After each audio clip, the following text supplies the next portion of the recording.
ಹಾಲು ಉತ್ಪಾದಕರ ಸಹಕಾರ ಸಂಘಗಳ ಸದಸ್ಯರು ಮತ್ತು ಸಿಬ್ಬಂದಿಯವರ ಮಕ್ಕಳಿಗೆ ಪ್ರತಿಭಾ ಪುರಸ್ಕಾರ ವಿತರಣೆ.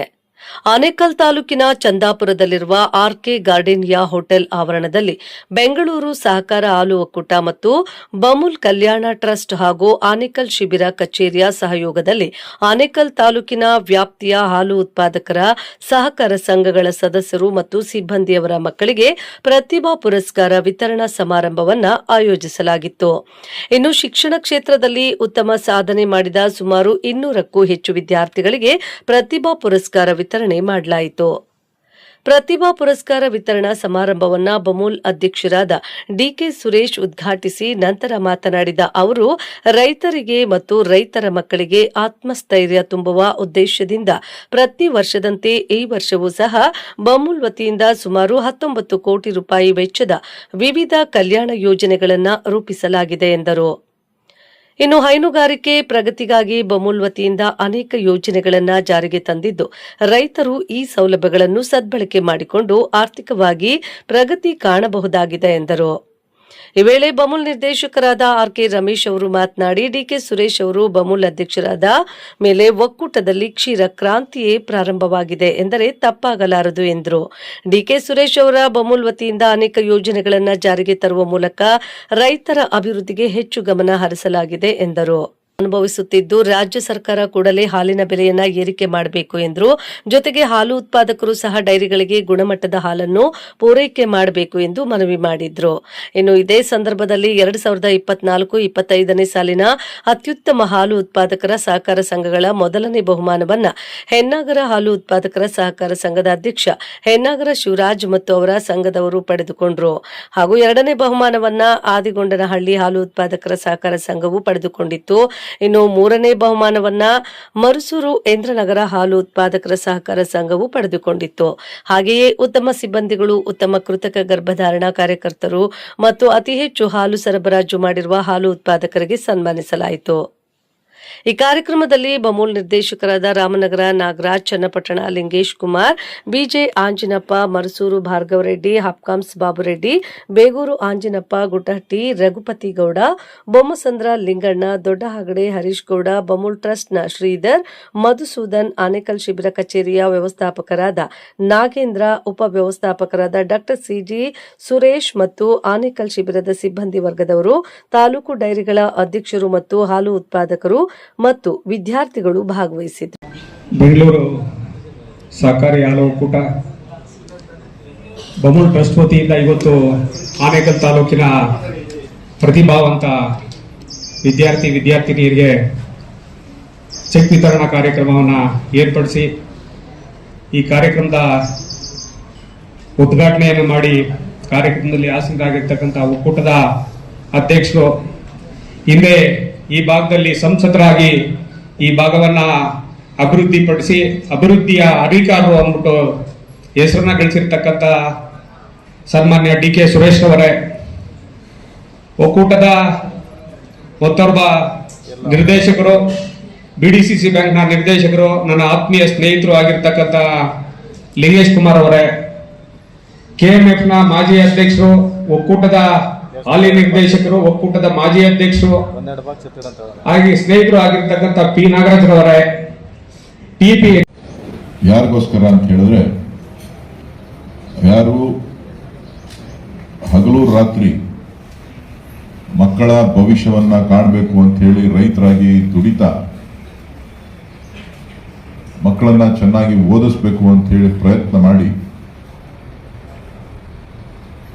ಒಂದು ಹಂತಕ್ಕೆ ನಾವು ಮಾಡೋ ಕೆಲಸ ನನ್ನ ಮಕ್ಕಳು ಮಾಡಬಾರ್ದು ಅಂತಕ್ಕಂಥ ಒಂದು ಗುರಿಯನ್ನ, ಸಂಕಲ್ಪವನ್ನ ಇಟ್ಕೊಂಡು ಅವರ ಏಳಿಗೆಗೋಸ್ಕರ ಕೆಲಸ ಮಾಡ್ತಾ ಇದ್ದಾರೆ. ಹಗಲು ರಾತ್ರಿ ಪೋಷಕರು, ತಂದೆ ತಾಯಂದ್ರು, ಅವರ ಮಕ್ಕಳು ಇವತ್ತು SLC-ನಲ್ಲಿ, PUC-ನಲ್ಲಿ, ಡಿಗ್ರಿನಲ್ಲಿ, ಬೇರೆ ಬೇರೆ MBBS ಇರ್ಬೋದು, ಗ್ರಾಜುಯೇಷನ್ಸ್ ಬೇರೆ ಬೇರೆ ಇರ್ಬೋದು, ಅದರೆಲ್ಲರಲ್ಲೂ ಕೂಡ ಅತಿ ಹೆಚ್ಚು ಅಂಕಗಳನ್ನು ಗಳಿಸತಕ್ಕಂಥ ರೈತರ ಮಕ್ಕಳನ್ನ ಸನ್ಮಾನಿಸಬೇಕು, ಅವರಿಗೆ ಪುರಸ್ಕಾರವನ್ನು ನೀಡಬೇಕು ಅಂತ ಹೇಳಿ ಇವತ್ತು ನಾವು ಕಾರ್ಯಕ್ರಮವನ್ನು ಹಮ್ಮಿಕೊಂಡಿದ್ದೇವೆ. ಇದು ನಮ್ಮ ಹಾಲು ಒಕ್ಕೂಟದಿಂದ ಬೆಂಗಳೂರು ಹಾಲು ಒಕ್ಕೂಟದಿಂದ ನಿರಂತರವಾಗಿ ನಾವು ಮಾಡ್ಕೊಂಡು ಬರ್ತಾ ಇದ್ದೇವೆ. ಅದರಲ್ಲೇ ನಾವು ಒಂದು ಟ್ರಸ್ಟ್ ಅಂತ ಹೇಳಿ ಮಾಡ್ಕೊಂಡಿದ್ವಿ, ಬಮೂಲ್ ಟ್ರಸ್ಟ್ ಅಂತೇಳಿ. ಆ ಟ್ರಸ್ಟ್ ವತಿಯಿಂದ ಸಾಕಷ್ಟು ರೈತರಿಗೆ ಕಲ್ಯಾಣ ಯೋಜನೆಗಳನ್ನ, ರೈತರಿಗೆ ಅನುಕೂಲ ಆಗ್ತಕ್ಕಂಥ ಯೋಜನೆಗಳನ್ನ ಬೇರೆ ಬೇರೆ ರೀತಿಯಲ್ಲಿ ರೈತರು ಅಕಸ್ಮಿತವಾಗಿ ಸಾವನ್ನಪ್ಪಿದ್ರೆ ಅವರಿಗೆ ಪರಿಹಾರ ಕೊಡ್ತೇವೆ. ಹಸುಗಳೇನಾದ್ರೂ ಸತ್ತೋಯ್ತು ಅಂದ್ರೆ ಅದಕ್ಕೆ ಪರಿಹಾರ ಕೊಡ್ತೇವೆ. ವಿದ್ಯಾರ್ಥಿಗಳಿಗೆ ಪ್ರೋತ್ಸಾಹ ಕೊಡಬೇಕು ಅಂತ ಹೇಳಿ ಮಾಡ್ತೇವೆ. ಯಾವ ಹಾಲು ಉತ್ಪಾದಕರು ಯಾರು ನಮ್ಮ ಆರೋಗ್ಯದಲ್ಲಿ ಏನಾರ ಮಧ್ಯದಲ್ಲಿ ಏರುಪೇರಾಯಿತು ಅಂತ ಅಂದ್ರೆ ಅದಕ್ಕೆ ಒಂದಷ್ಟು ಸಹಾಯಧನವನ್ನ ಕೊಡ್ತೇವೆ. ಸೊ ಹೀಗೆ ಹಲವಾರು ಯೋಜನೆಗಳನ್ನ ರೂಪಿಸಿದ್ದೇವೆ. ರೈತರು ಉಪಯೋಗಿಸ್ತಕ್ಕಂಥ ಮಿಲ್ಕಿಂಗ್ ಮಿಷಿನ್ಗೆ ಸಬ್ಸಿಡಿ ಕೊಡ್ತೀವಿ. ರೈತರು ಉಪಯೋಗಿಸ್ತಕ್ಕಂಥ ರಬ್ಬರ್ ಮ್ಯಾಟ್ಗಳೇನು ರಮೇಶ್ ಅವರು ತಿಳಿಸಿದ್ರು, ರಬ್ಬರ್ ಮ್ಯಾಟ್ಗಳಿಗೆ 50% ಸಬ್ಸಿಡಿ ಕೊಡ್ತೀವಿ. ಜಾಬ್ ಕಟರ್ಗಳಿಗೆ ಕೊಡ್ತೇವೆ. ಹೀಗೆ ಹಲವು ಯೋಜನೆಗಳನ್ನು ರೂಪಿಸಿ ವಾರ್ಷಿಕವಾಗಿ ನಾವು ಸುಮಾರು 19 ರಿಂದ 20 ಕೋಟಿ ರೂಪಾಯಿ ಹಣವನ್ನ ರೈತರ ಕಲ್ಯಾಣಕ್ಕೋಸ್ಕರ, ರೈತರ ಅಭಿವೃದ್ಧಿಗೋಸ್ಕರ ನಾವು ಹಣವನ್ನು ವೆಚ್ಚ ಮಾಡ್ತೇವೆ. ನಿಮಗೆ ಹಾಲ್ಗೆ ದುಡ್ಡು ಕೊಡೋದು ಬೇರೆ, ನಾವು ಅದ್ರ ಜೊತೆಗೆ ರೈತರಿಗೆ, ರೈತರ ಮಕ್ಕಳಿಗೆ ಯೋಗಕ್ಷೇಮವನ್ನ ಕಾಪಾಡಬೇಕು ಅಂತ ಹೇಳಿ ನಾವು ಈ ರೀತಿಯ ಕಾರ್ಯಕ್ರಮಗಳನ್ನು ನಮ್ಮ ಟ್ರಸ್ಟ್ ಮುಖಾಂತರ ನಾವು ಮಾಡ್ತಾ ಬಂದಿದ್ದೇವೆ. ಅದನ್ನ ಮುಂದಿನ ದಿನಗಳಲ್ಲಿ ಇನ್ನೂ ಹೆಚ್ಚಿಸಬೇಕು ಅಂತಕ್ಕಂಥ ಚಿಂತನೆಯನ್ನ ಕೂಡ ನಾವು ಇಟ್ಕೊಂಡಿದ್ದೇವೆ. ಮಕ್ಕಳ ಪ್ರತಿಭಾ ಪುರಸ್ಕಾರ ವಿಚಾರದಲ್ಲಿ ಇನ್ನೂ ಹೆಚ್ಚು ಜನರಿಗೆ ಕೊಡಬೇಕು ಅಂತಕ್ಕಂಥದ್ದು ಕೂಡ ನಾವು ಚಿಂತನೆಗಳನ್ನ ನಾವು ಮಾಡ್ತಾ ಇದ್ದೇವೆ. ಯಾಕೆಂತ ಅಂದ್ರೆ ರೈತರ ಮಕ್ಕಳನ್ನ ಯಾರು ಕೇಳೋರಿಲ್ಲ. ಅವ್ರಿಗೆ ಶಕ್ತಿ ತುಂಬಬೇಕು, ಅವ್ರಿಗೆ ಆತ್ಮಸ್ಥೈರ್ಯ ತುಂಬಬೇಕು. ಅವ್ರ ಜೊತೆಗೆ ಈ ಒಕ್ಕೂಟ ನಿಮ್ಮ ಜೊತೆ ಇದೆ, ಈ ಒಕ್ಕೂಟ ನಿಮ್ಮದು, ಈ ಒಕ್ಕೂಟದ ಏಳಿಗೆಗೆ ನೀವು ಕೆಲಸ ಮಾಡ್ತಾ ಇದ್ದೀರಿ, ನಿಮ್ಮ ತಂದೆ ತಾಯಂದಿರು ಕೆಲಸ ಮಾಡ್ತಾ ಇದ್ದಾರೆ, ನಿಮಗೆ ನಾವು ಶಕ್ತಿ ತುಂಬಬೇಕು ಅಂತಕ್ಕಂಥ ಒಂದು ಸಂಕಲ್ಪವನ್ನು ನಾವು ಇಟ್ಕೊಂಡು ನಾವು ಕೆಲಸವನ್ನ ಮಾಡ್ತಾ ಇದ್ದೇವೆ. ಇವತ್ತು ನಾವು ಪ್ರತಿಭಾ ಪುರಸ್ಕಾರ ಅಂತ ಹೇಳಿ ಇಲ್ಲಿ ನಾವು ಕರೆದಿದ್ದೇವೆ. ನಾವು ಕೊಡ್ತಕ್ಕಂಥ ಹಣ ಬಹಳ ಸಣ್ಣದಿರ್ಬೋದು, ಆದ್ರೆ ಆ ಗೌರವ ನಿಮ್ಮ ಅಪ್ಪ ಅಮ್ಮ ಓದಬೇಕಾದ್ರೆ ಯಾರು ಕರೆದು ವೇದಿಕೆ ಮೇಲೆ ಕರೆದು ಸನ್ಮಾನ ಮಾಡ್ತಾ ಇರಲಿಲ್ಲ. ನಿಮ್ಮ ಅಪ್ಪ ಅಮ್ಮ ಕಾಲೇಜ್ಗೆ ಹೋಗ್ತಾ ಇದ್ದಾರೆ ಅಂತ ಹೇಳಿದ್ರೆ ಯಾರು ಕೂಡ ಬೆಂತಟ್ಟಿ ಕಳಿಸ್ತಾ ಇರಲಿಲ್ಲ. ಆದ್ರೆ ಇವತ್ತು ನಿಮಗೆ ನಿಮ್ಮ ಅಪ್ಪ ಅಮ್ಮದಿರು ಇದ್ದಾರೆ, ಅಪ್ಪ ಅಮ್ಮನವ್ರ ಜೊತೆ ಕೆಲಸ ಮಾಡ್ತಾ ಇರ್ತಕ್ಕಂಥ ಒಕ್ಕೂಟನೂ ಕೂಡ ನಿಮ್ ಜೊತೆ ಇದೆ. ಕಾರಣ ಏನು ಅಂತ ಹೇಳಿದ್ರೆ ನಿಮಗೆ ಶಕ್ತಿ ತುಂಬಬೇಕು, ನೀವು ಕೂಡ ರೈತರು ಮಕ್ಕಳು ಅಂತ ಹೇಳ್ಕೊಳ್ಳಿಕ್ಕೆ ಹೆಮ್ಮೆ ಪಡಬೇಕು. ನೀವು ತಹಶೀಲ್ದಾರ್ ಮಗ ಅಂತನೋ, AC ಮಗ ಅಂತನೋ, DC ಮಗ ಅಂತನೋ, ನಾನು ಹೋಟ್ಲ್ ಓನರ್ ಮಗ ಅಂತನೋ, ಇನ್ನೊಂದೋ ಏನೋ ಹೇಳೋದಕ್ಕಿನ್ನ ನಾನೊಬ್ಬ ರೈತನ ಮಗ ಅಂತ ಕೇಳ್ಕೊಳ್ಳೋದಕ್ಕೆ ನೀವು ಹೆಮ್ಮೆ ಪಡಬೇಕು.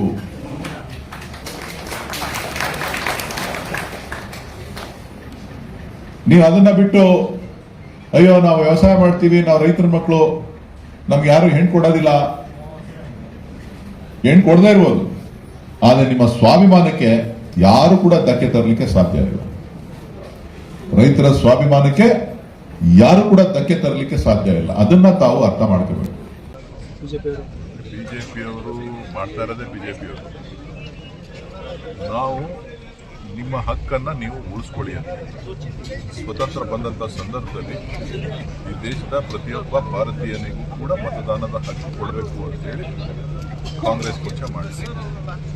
ಸೊ ಆದರೆ ಇವತ್ತು ಮತದಾನದ ಹಕ್ಕು ಯಾರಿಗೂ ಕೂಡ ವಂಚನೆ ಆಗಬಾರ್ದು ಅಂತಕ್ಕಂಥದ್ದು ಕಾಂಗ್ರೆಸ್ನ ಉದ್ದೇಶ.